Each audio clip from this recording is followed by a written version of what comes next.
Los guerreros de terracota, un nombre muy conocido para millones en todo el mundo. Sin embargo, la arqueología sigue desentrañando sus secretos. ¿Cómo pudieron los artesanos de la antigüedad crear un ejército de 8000 soldados de arcilla, algo nunca hecho antes? Ahora la ciencia del siglo XXI realiza nuevos y fascinantes descubrimientos y disipa la imagen familiar de estas famosas maravillas. Secretos de la antigüedad. Los secretos del ejército fantasma. Año 221 a.C. En México, la ciudad de Teotihuacán se ampliaba e iba camino de convertirse en la mayor metrópoli de la América de la antigüedad. En Egipto, la ciudad de Alejandría presumía de su faro de 130 metros, uno de los edificios más altos del mundo. Y en China, un equipo de artesanos comenzaba una de las creaciones más increíbles de la humanidad. Más de 2000 años después, en 1974, unos agricultores que cavaban un pozo cerca de la ciudad china de Xi'an descubrieron su obra. Unos extraños fragmentos de arcilla esculpidos con formas humanas. Los arqueólogos chinos comenzaron a cavar aquellos hoyos que llevaron a un hallazgo asombroso.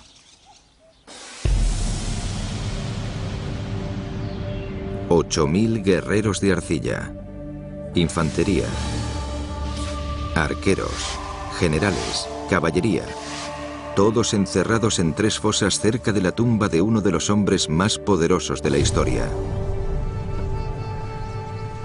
El valeroso soldado e inclemente conquistador Qin Shi Huangdi. Hace más de 2000 años unificó 7 reinos hasta entonces enfrentados en un imperio llamado China.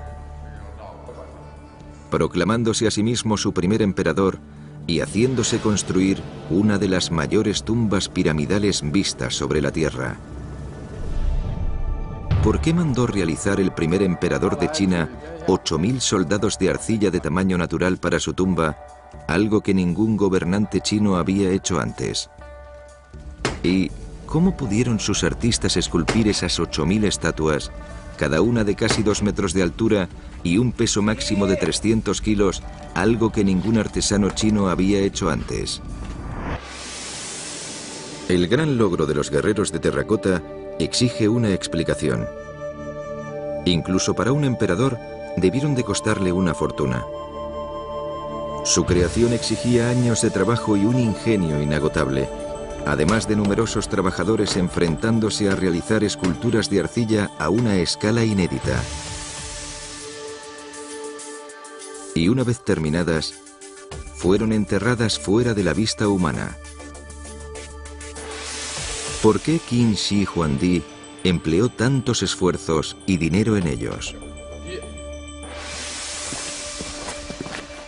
Cerca de 200 kilómetros al oeste de la primera tumba del emperador, el arqueólogo Jin Honwei es el responsable de otra tumba donde comienza la búsqueda de respuestas. En el año 537 a.C., unos 300 antes de que el primer emperador unificase China, esta fosa gigante fue la tumba de Qin Shi Huangdi, el gobernante del pequeño reino de Qin y el primer antepasado del emperador. Estas cajas de madera son el lúgubre recordatorio de lo que sucedió aquel día en que fue enterrado, la muerte ritual de toda su corte. Al morir, Qin Shi Huangdi mandó que enterraran con él a 186 personas vivas. Lo enterraron en estos ataúdes. Cada uno estaba numerado y cada víctima también recibía un número, de tal forma que cada persona era enterrada en el ataúd con su número correspondiente. La posición de cada féretro había sido decidida de antemano. Los lugares destacados, los más cercanos a Qin, fueron reservados para los ministros y la esposa del gobernante. Los ataúdes más rudimentarios situados más lejos albergaron a los artesanos reales, los guardaespaldas y otros plebeyos útiles. Todos ellos murieron para servir a su señor en la muerte así como lo habían hecho durante su vida. Se trata del mayor sacrificio humano encontrado en una tumba china antigua. Pero no fue el único. Casi todos los grandes enterramientos albergaban entre 100 y 200 personas, un número enorme. Los montones de cadáveres como los de estas tumbas reales nos hacen imaginar escenas de sacrificios, aunque los indicios no apuntan a baños de sangre. Estos son los huesos de algunas de las personas enterradas junto a Kim Jin-gong. Según el arqueólogo Chan Chon-li, algunas de estas personas estaban contentas, o al menos dispuestas a morir. En aquellos tiempos, la gente creía que existía otro mundo en el que las personas continuaban su vida tras la muerte.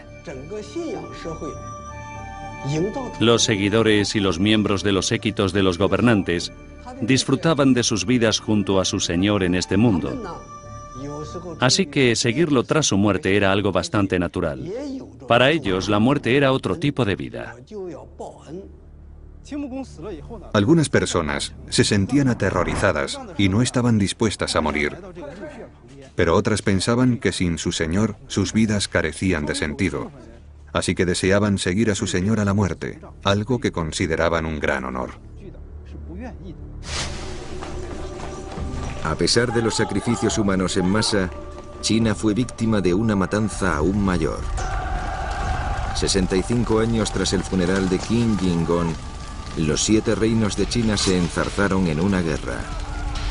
El periodo se conoce como la época de los reinos combatientes y duró más de 250 años. Mientras miles de miembros de las sucesivas generaciones morían y la población disminuía, los sacrificios de cientos en aras de la otra vida se convirtieron en un lujo incosteable. En aquella época la vida humana se hizo más importante, ya que a consecuencia de los años de guerra, la población disminuyó de forma significativa. Cada estado apenas podía mantener su población, y la población significa productividad.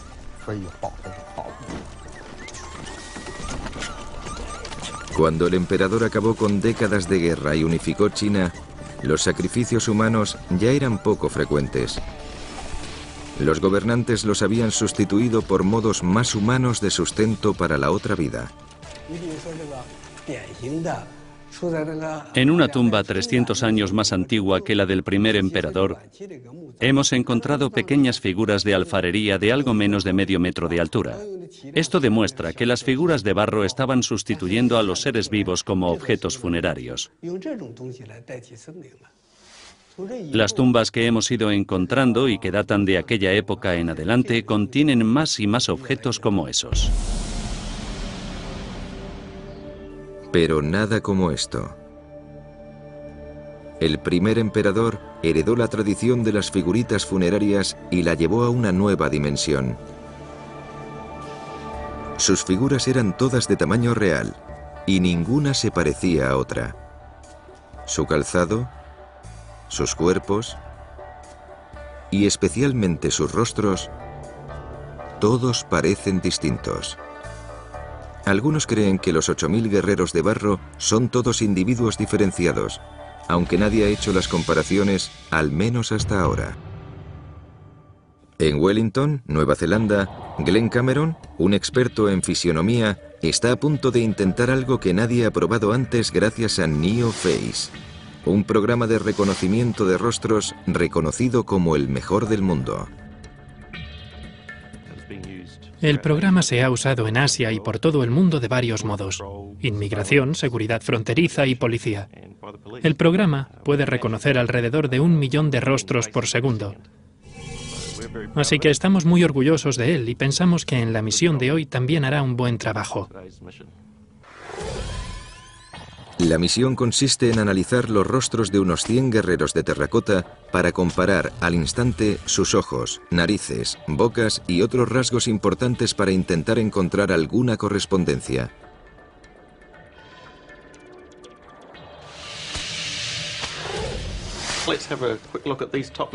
Vamos a echar un vistazo a estos emparejamientos de aquí. Comencemos con estos dos de los mentones grandes y gruesos, donde observamos que las líneas de las grandes barbillas se parecen mucho.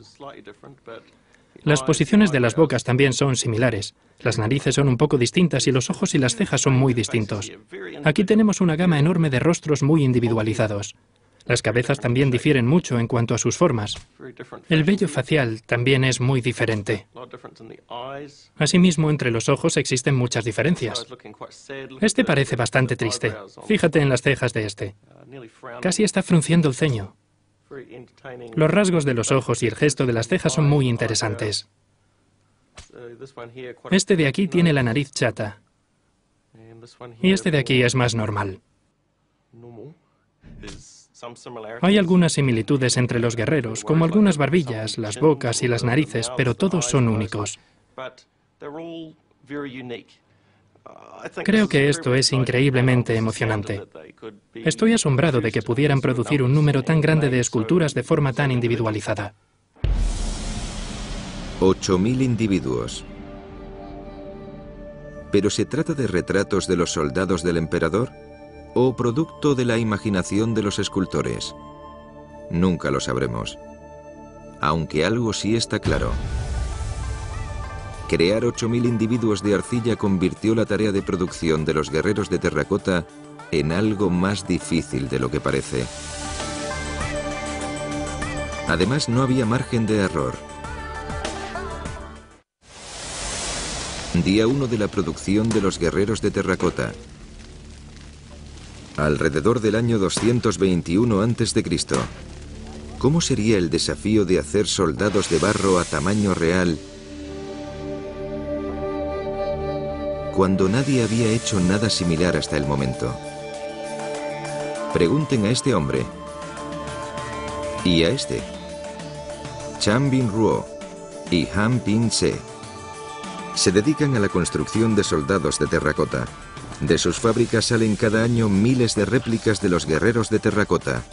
Un próspero negocio que alimenta la fascinación que existe en todo el mundo acerca del ejército de barro del primer emperador. Nuestros guerreros de terracota se exportan a países como Estados Unidos, Alemania, Japón, Reino Unido y Francia. Cada año manufacturamos alrededor de 50.000 pequeños guerreros de terracota y unos 200 de tamaño real.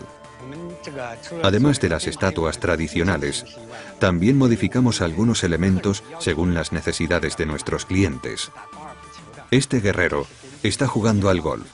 Lo hicimos para uno de nuestros clientes, el Club de Golf de Yajian, que lo entrega como trofeo a los ganadores de su torneo. Igual que hace 2000 años, hoy en día el éxito depende del hallazgo de un tipo de arcilla lo bastante dura para hacer un guerrero de tamaño real. Chan Bin Ruo buscó por todas partes hasta que por fin encontró una arcilla a la altura de su tarea, a 17 kilómetros de los guerreros de terracota. Esto se llama arcilla roja. Es fuerte y pegajosa. Buscamos en muchos sitios, pero en ningún otro hemos encontrado tanta arcilla roja como aquí. Ahora solo usamos arcilla roja de este lugar para hacer guerreros de terracota. Creo que hace 2000 años habría sido imposible hacer guerreros de terracota con otro tipo de arcilla o material. Para los artesanos del emperador, encontrar la arcilla adecuada habría resuelto el primer gran problema de la realización de un guerrero de tamaño real. Pero también resolvió un problema aún mayor. ¿Cómo hacer miles de ellos? Y rápido. El primer emperador murió en el año 210 a.C., tan solo 11 después de que encargase su ejército de terracota. Para concluir los 8000 guerreros en 11 años, sus artesanos deben de haber terminado más de 700 al año, más de 3 veces el número de réplicas de tamaño real que se realizan en nuestros días. ¿Cómo lo lograron? Una pista proviene no de los guerreros, sino de algo que una vez tuvieron entre sus manos.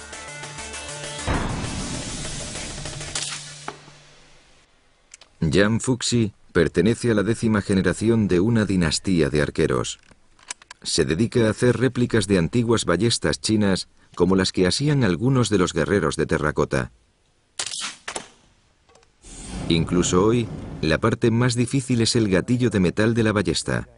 Un desafío que ha hecho que Jan sienta un profundo respeto por los hombres que hace 2000 años hicieron estos gatillos. Encontramos un gatillo en una ciudad y otro en otra localidad situada a 3.200 kilómetros de distancia. Algunas partes son intercambiables. En la actualidad, estos elementos están estandarizados, pero no sé cómo los diseñaron en la antigüedad. Ni siquiera hoy es un trabajo fácil. E incluso los artesanos más experimentados tienen que hacerlos con cuidado. El arqueólogo Liu Chan-chon es un experto en las armas que portaban los guerreros de terracota. Él también está impresionado. En las fosas encontramos más de 30.000 flechas.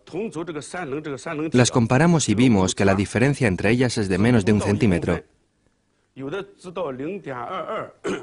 Y que algunas solo difieren en 2,2 milímetros. Una distancia minúscula. Por eso sabemos que la fabricación de armas estaba estandarizada. Los armeros del primer emperador firmaban su trabajo igual que los escultores de guerreros. El arqueólogo Yuan Song-ji ha identificado sus nombres. En cada una de las figuras encontramos el nombre del artesano en lugares ocultos. Lo hicieron con la esperanza de que la gente no viese sus nombres. Pero, ¿por qué firmaron sus trabajos si querían permanecer en el anonimato? No parece que tuvieran elección. Lo hacían para que sus jefes y superiores pudieran evaluar su trabajo. Si las figuras no estaban bien hechas, el trabajador tenía que rehacerlas, o en el peor de los casos, terminaba en la cárcel o era decapitado. Al comienzo de su trabajo, los escultores de los guerreros debían de haber contado con 2 ventajas: años de experiencia en las cadenas de montaje reales y saber que la alternativa más probable al éxito era la muerte. Sin duda, ambos hechos les habrían ayudado a resolver el inmenso problema de hacer 8.000 figuras de tamaño real en poco más de 10 años. Pero ¿cómo lo hicieron exactamente?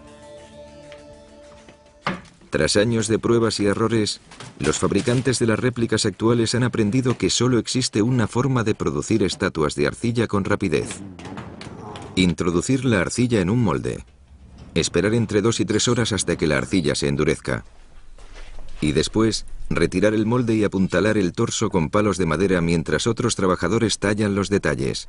A continuación se realizan las cabezas, las manos y las piernas en moldes separados.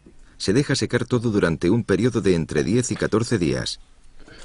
Y al final todas las piezas se cuecen por separado en el horno o guaira.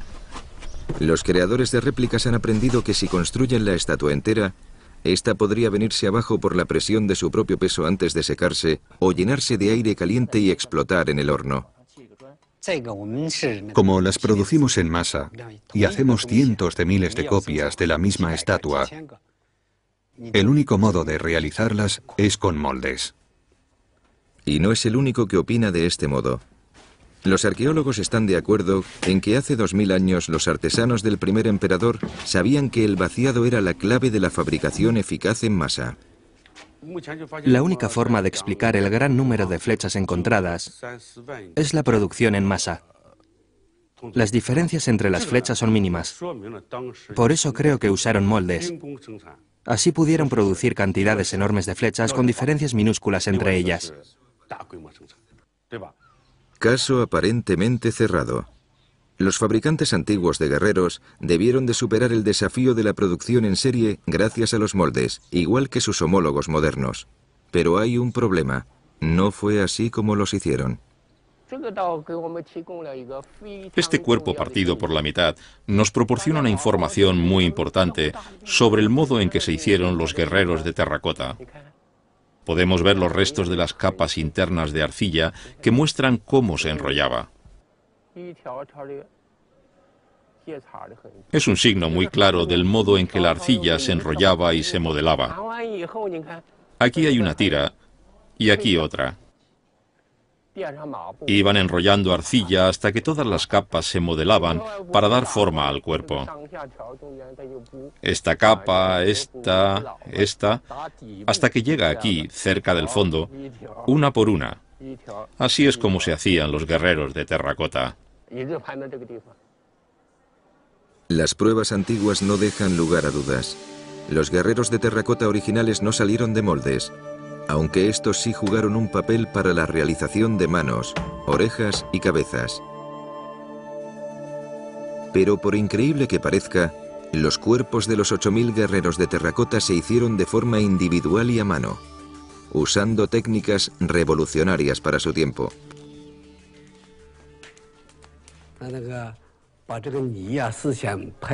Los artesanos antiguos usaron un método sencillo. Golpeaban la arcilla hasta que se ablandaba y después hacían las tiras. A continuación las modelaban hacia arriba según el método que denominamos serpenteado de arcilla. Los artesanos del emperador fueron las primeras personas que hicieron estatuas así en China. El enrollado parece un modo increíblemente laborioso de hacer más de 700 estatuas al año. Pero, ¿es realmente tan difícil?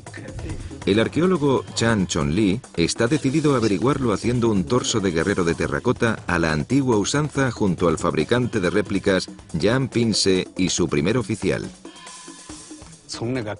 Cuando abrimos nuestro negocio, no estábamos seguros de cómo hacer un guerrero de terracota.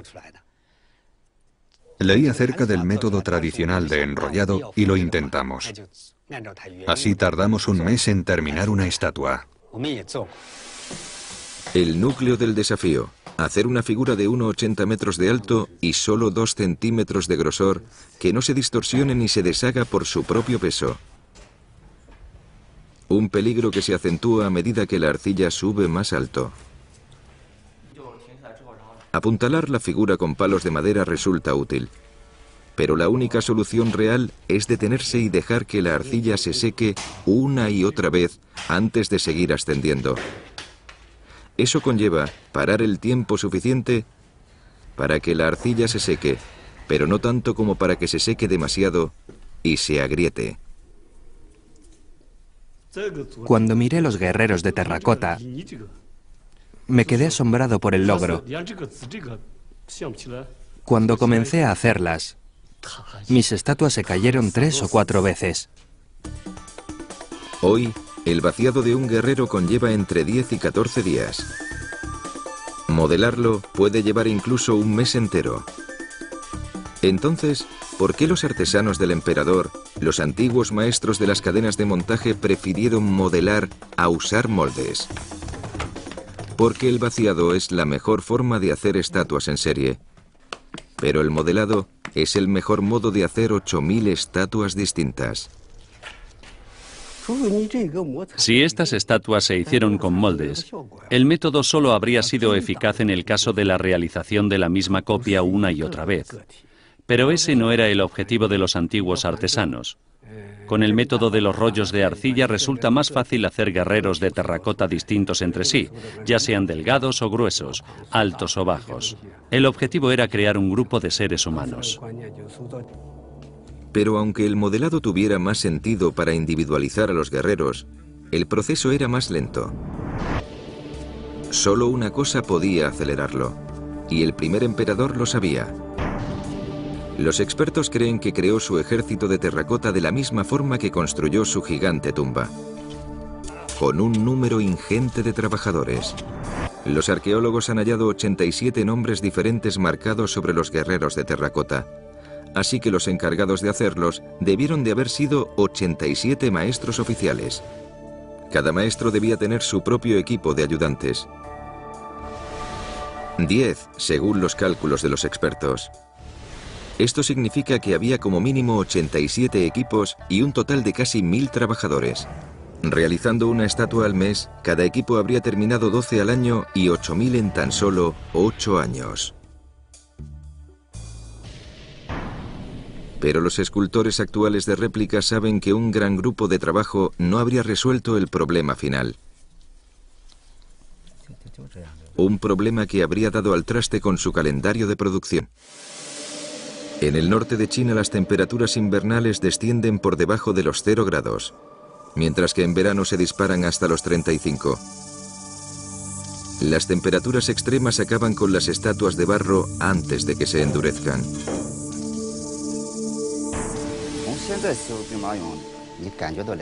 La experiencia de años me hace pensar que el método de modelado que usaron hace 2000 años no podría haberse realizado con aquellas temperaturas.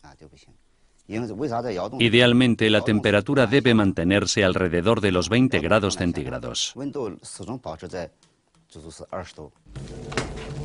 Sin la ventaja de los sistemas actuales de calefacción y refrigeración, los antiguos fabricantes de guerreros se enfrentaron a un duro dilema: encontrar la forma de mantener sus talleres a 20 grados todo el año o dejar de trabajar 6 meses al año.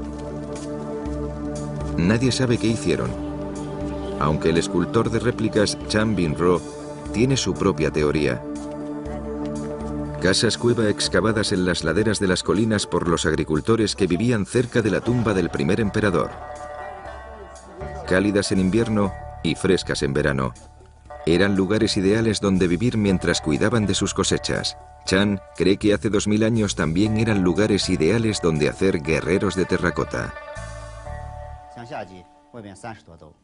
Durante el verano, la temperatura en el exterior puede alcanzar los 30 grados. Pero dentro de la cueva, la temperatura se mantiene entre los 20 y los 25 grados. En invierno, fuera puede hacer 10 grados bajo cero, mientras que en las casas cueva siguen estando a unos 15 o 20 grados. Los guerreros de terracota se esculpieron en las casas cueva. Después de esculpirlas, las cocieron sellando las entradas a las cuevas para convertirlas en hornos. De esta forma pudieron cocerlas. Las pruebas y errores de los fabricantes actuales de guerreros nos acercan a los desafíos a los que se enfrentaron los antiguos creadores de los guerreros de terracota. Esculpir 8000 guerreros en algo más de una década. Todos distintos. Algo que nadie había hecho antes. Pero los indicios también demuestran que hacer miles de estatuas de arcilla no puso fin a sus trabajos. Para satisfacer a su emperador, los antiguos creadores de guerreros tenían que superar un último obstáculo. Hoy en día, los expertos están reconstruyendo los últimos toques de los guerreros de terracota. Lo que han descubierto ha dejado encantados a algunos y consternados a otros.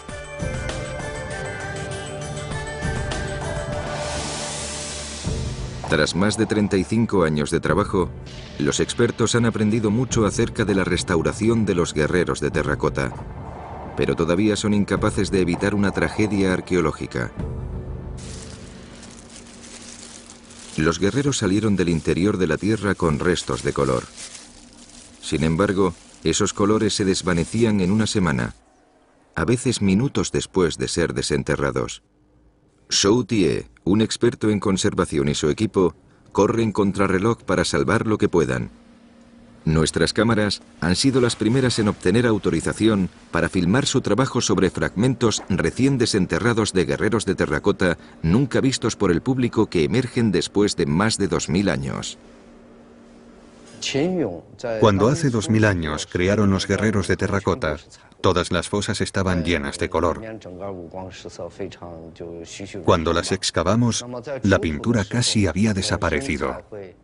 Solo quedaban pequeñas zonas, y además en malas condiciones. La pintura se caía con facilidad después de la excavación. Durante años, una alianza internacional de expertos chinos y alemanes ha batallado para salvar los colores de los guerreros de terracota. Una batalla que aún no se ha ganado. Pero al menos han identificado a su enemigo. Una sustancia parecida al sirope con un intenso olor que fue uno de los tesoros más codiciados de la antigua China. La laca. Según la conservadora alemana Katharina Bleinsdorf, cada uno de los 8000 guerreros de terracota recibió un baño de laca de la cabeza a los pies. La laca es un material muy estable. Ya en la antigüedad se sabía que podía durar siglos enteros o incluso más. Así que la usaban por motivos técnicos, pero también por razones estéticas y simbólicas. Para entender por qué este material era considerado bello y valioso, hay que entender lo apreciada que era la laca hace 2000 años. Se trata del plástico del mundo antiguo. Una resina dura que protege todo lo que cubre de la putrefacción. Y cuando se seca, su color marrón se transforma en un negro brillante incomparable. Los objetos lacados eran artículos de lujo, seguramente tan caros que solo el emperador podría haberse permitido un ejército completo de ellos. Pero la fuerza y la belleza no fueron las únicas cosas que tanto encarecieron la laca. También era difícil obtenerla.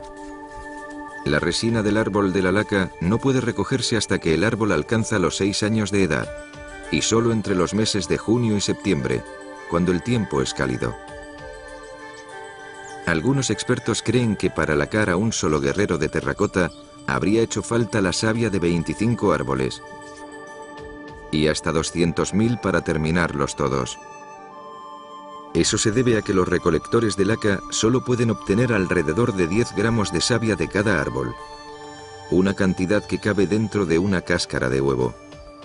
No se puede coger mucha porque si no el árbol se moriría, así que se saca un poco, se deja que el árbol se cure y después se continúa. Pero los árboles de laca no son los únicos en peligro. La laca está emparentada con la hiedra venenosa y el zumaque venenoso. Tocarla o inhalarla puede hacerle desear no haberlo hecho nunca. Varias veces he intentado trabajar con laca para realizar experimentos. Al principio no ocurrió gran cosa, pero después 2 veces sufrí una reacción fuerte y las manos y la cara se me llenaron de sarpullido. No es doloroso, pero pica y tienes que esforzarte mucho para no rascarte.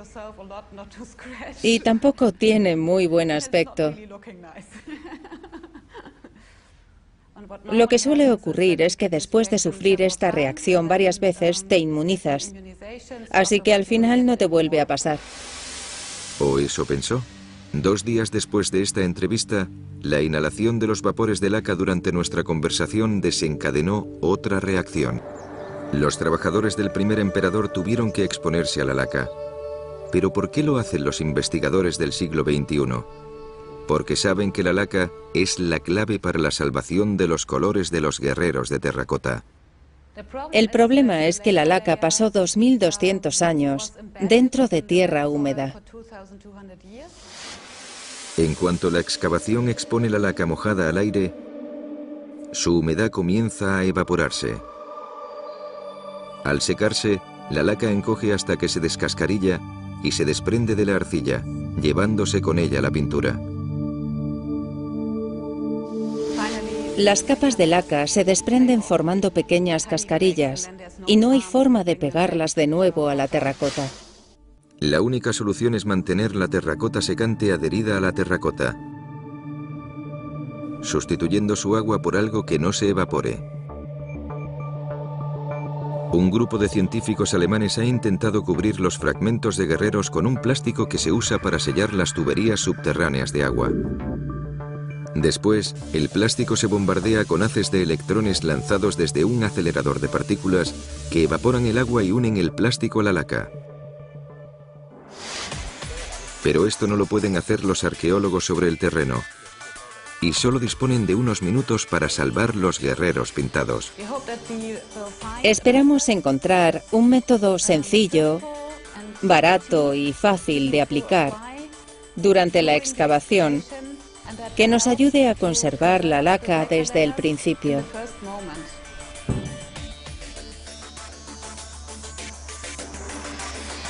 Si salvar lo que queda del policromado de los guerreros de terracota parece complicado, reconstruir su aspecto original parece prácticamente imposible. Las únicas pistas son fragmentos descoloridos de terracota, briznas de pintura halladas en el suelo de excavaciones.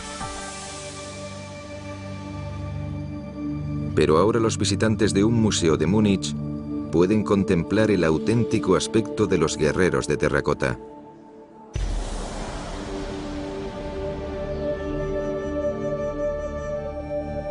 Tras años de concienzudas investigaciones, Katharina Bleinsdorf y sus colegas han pintado 2 réplicas de guerreros tal y como creen que las estatuas lucieron el día en que fueron acabadas hace más de 2000 años. Mucha gente se quedó asombrada o sorprendida porque no esperaban que tuviesen tanto color. Algunas personas se quedaron decepcionadas porque preferían la versión de terracota. Y aquello les resultaba un tanto perturbador y espantoso. Venían y me preguntaban, ¿estás segura de que tiene que ser así? Está basado en nuestros hallazgos, así que estamos bastante seguros de que eran así. La gente tendrá que acostumbrarse. Como no, les dijimos que no íbamos a volver a pintar los originales.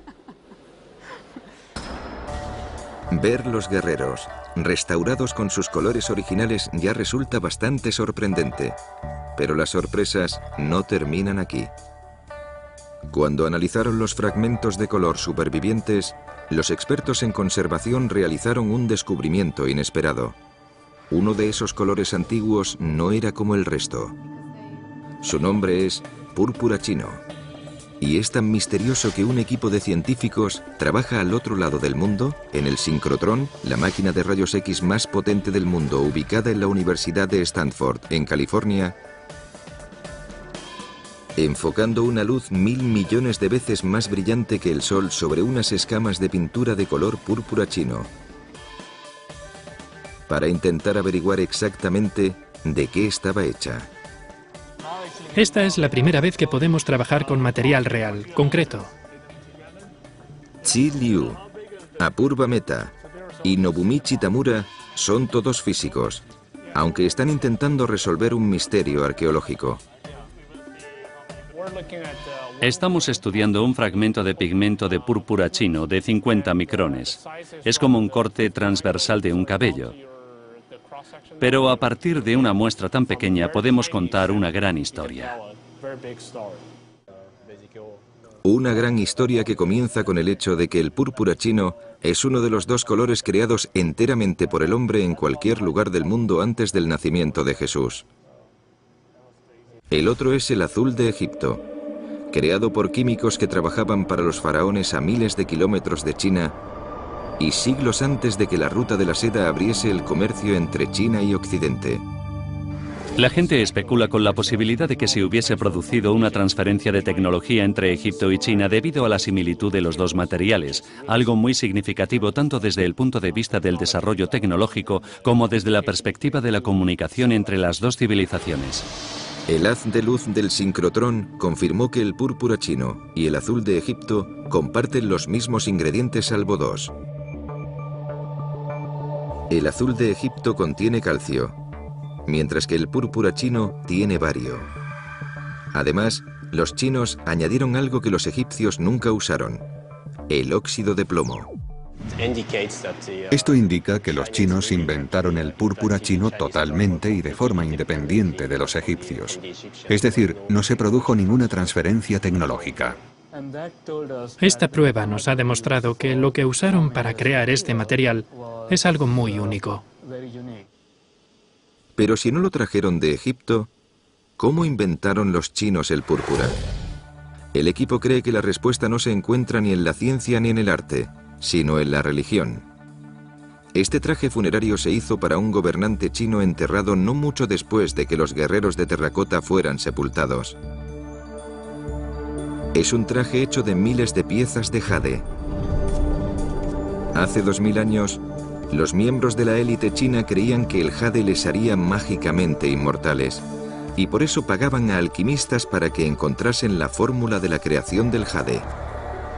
Los alquimistas crearon un sucedáneo del jade llamado cristal chino a base de bario y plomo, los ingredientes clave del púrpura chino. Mientras buscaban los secretos de la inmortalidad, ¿también crearon el púrpura chino? El cristal y el púrpura chino poseen composiciones casi idénticas, pero su relación aparente no acaba ahí. Alrededor del año 250 después de Cristo, unos 500 años después de los guerreros de terracota, las creencias religiosas chinas comenzaron a cambiar. La población dejó de enterrarse en jade para conferir la inmortalidad a sus cuerpos. El cristal chino desapareció. También desapareció el púrpura chino, justo al mismo tiempo, y nunca más volvió a hacerse. El sincrotrón de Stanford ha desvelado parte del pasado sagrado del púrpura chino. En el otro extremo de los Estados Unidos, otra potente herramienta científica ha desvelado el potencial del púrpura chino para mejorar el mundo. En Tallahassee, Florida, los científicos han descubierto que la pintura púrpura de los guerreros de terracota es mucho más que un bello color.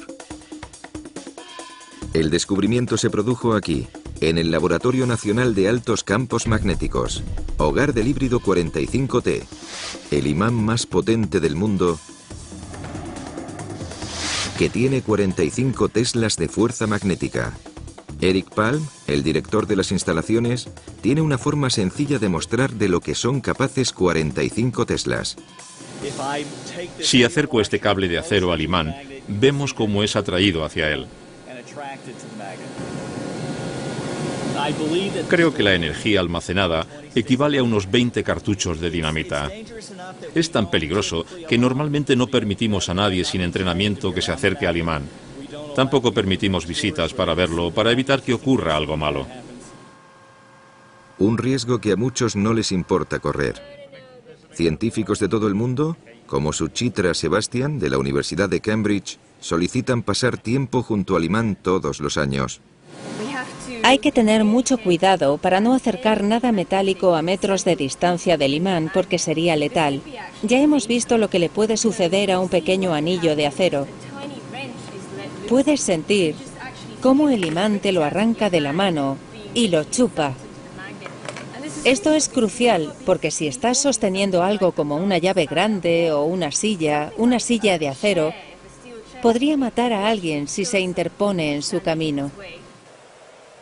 Entonces, ¿qué atrae a los científicos tanto como el imán híbrido 45T? Simplemente esto. Si uno mete cualquier material de la Tierra en el núcleo del imán y luego vierte helio líquido para enfriarlo a cientos de grados bajo cero, la potencia del híbrido 45T obligará a ese material a revelarnos sus secretos. En 2006, Suchitra Sebastian y Neil Harrison colocaron unos fragmentos de púrpura chino en el interior del núcleo del imán y vieron algo que nunca se había visto.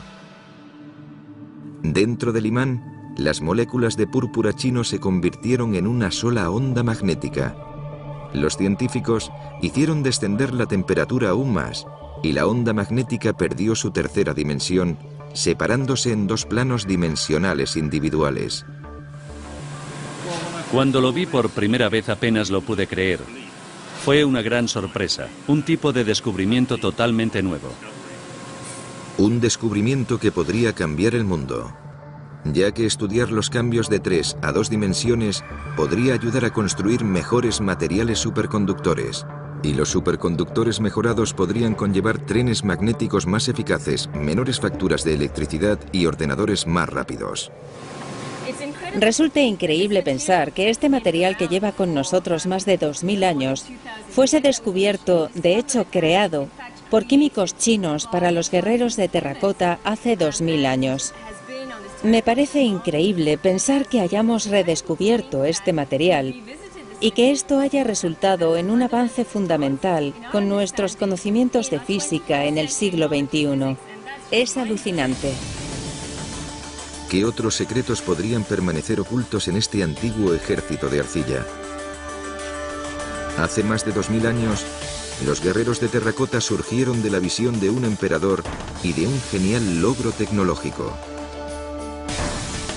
Hoy en día, la ciencia nos desvela la genialidad de aquel logro y hace que nos preguntemos si todo lo que hemos aprendido sobre estas piezas maestras de la antigüedad no será solo el comienzo.